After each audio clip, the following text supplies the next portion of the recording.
Bear, and I'm 11 years old. I came here today to talk about what's wrong with our food system.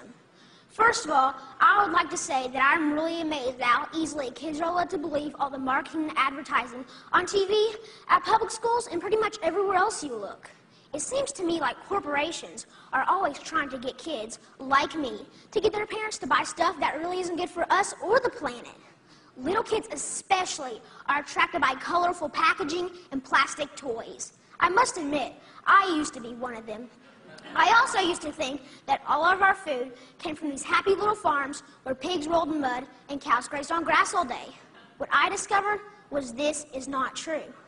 I began to look into this stuff on the internet, in books, and in documentary films, in my travels with my family. I discovered the dark side of the industrialized food system. First, there's genetically engineered seeds and organisms.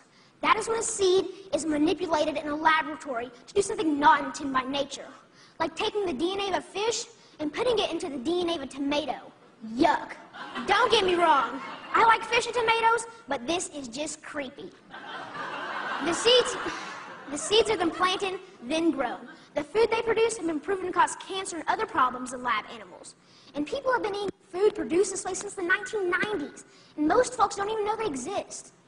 Did you know rats that genetically engineered corn had developed signs of liver and kidney toxicity? These include kidney inflammation and lesions and decreased kidney weight. Yet almost all the corn we eat has been altered genetically in some way. And let me tell you, corn isn't everything. And don't even get me started on the confined animal feeding operations called CAFOs.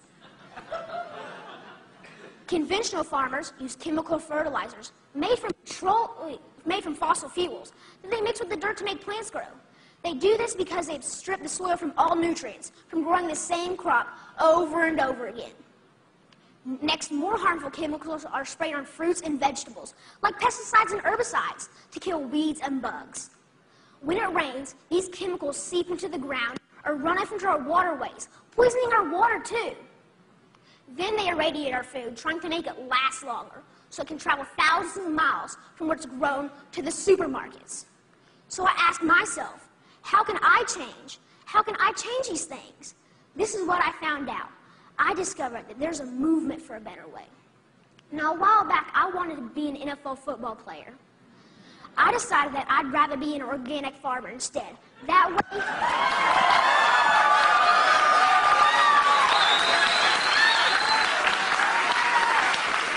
Thank you. And that way, I can have a greater impact on the world.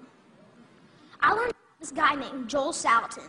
They call him a lunatic farmer because he grows against the system. Since I'm homeschooled, I went to go hear him speak one day. This man, this lunatic farmer, doesn't use any pesticides, herbicides, or genetically modified seeds. And so for that, he is called crazy by the system. I want you to know that we can all make a difference by making different choices, by buying our food directly from local farmers or neighbors who we know in real life.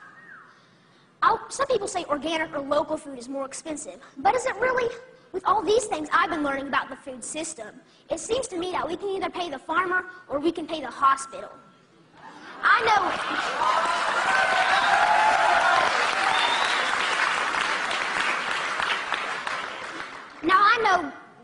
know definitely which one I would choose. I want you to know that there are farmers out there, like Bill Keener and Sequatchie Coast Farms in Tennessee, whose cows do eat grass and whose pigs do roll in the mud just like I thought. Sometimes I go to Bill's farm and volunteer so I can see up close and personal where the meat I eat comes from. I want you to know that I believe kids will eat fresh vegetables and good food if they know more about it and where it really comes from. I want you to know that there are farmers markets in every community popping up. I want you to know that me and my brother and sister actually like eating baked kale chips. I try to share this everywhere I go. Not too long ago, my uncle said that he offered my 6-year-old cousin cereal. He asked if he wanted organic toasted O's or the sugar-coated flakes. You know, the one with the big striped cartoon character on the front. My little cousin told his dad that he would rather have the organic toasted O cereal because Burke said he shouldn't eat sparkly cereal. And that, my friends, is how we can make a difference, one kid at a time. So next time you're at the grocery store, think local. Choose organic, know your farm, and know your food. Thank you.